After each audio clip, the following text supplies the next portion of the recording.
The fastest way to improve your Mistplay results is to stop treating every game the same, and track which games actually give you rewards for the time you spend playing. By the end, you'll know which Mistplay habits can improve your results without relying on made-up earning promises or wasting hours on games that are not tracking properly. Start with the games listed inside your Mistplay account.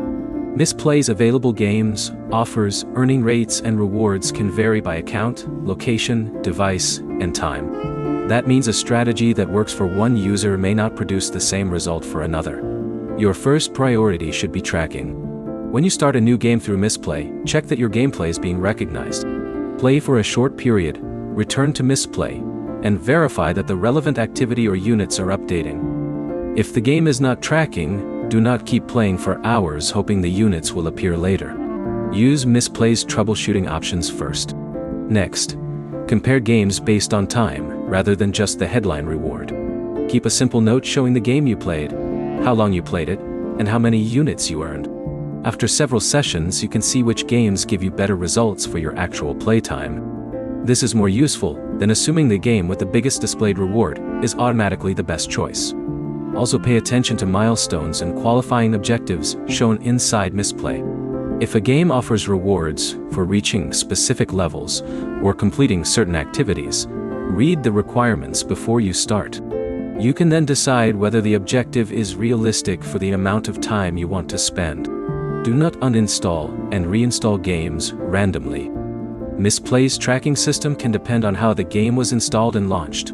If you are trying to earn from a title, follow the installation and launch instructions shown by Mistplay, rather than repeatedly resetting the game.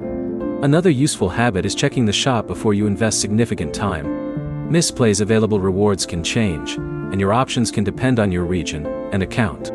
If the rewards currently available are not useful to you, earning more units may not provide much practical value. You should also keep your account consistent. Use the same Mistplay account and avoid creating additional accounts to try to increase rewards.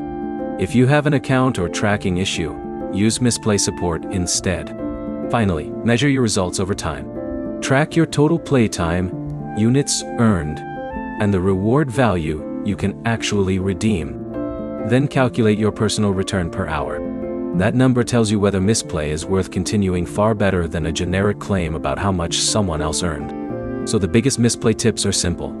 Choose games that track properly, compare rewards against your actual playtime, follow the displayed requirements, and check the current reward catalog before committing hours. Your next step is to track your next few Mistplay sessions and keep the games that give you the best results for the time you actually spend. If these tips helped, like the video and subscribe for more Mistplay guides and troubleshooting fixes.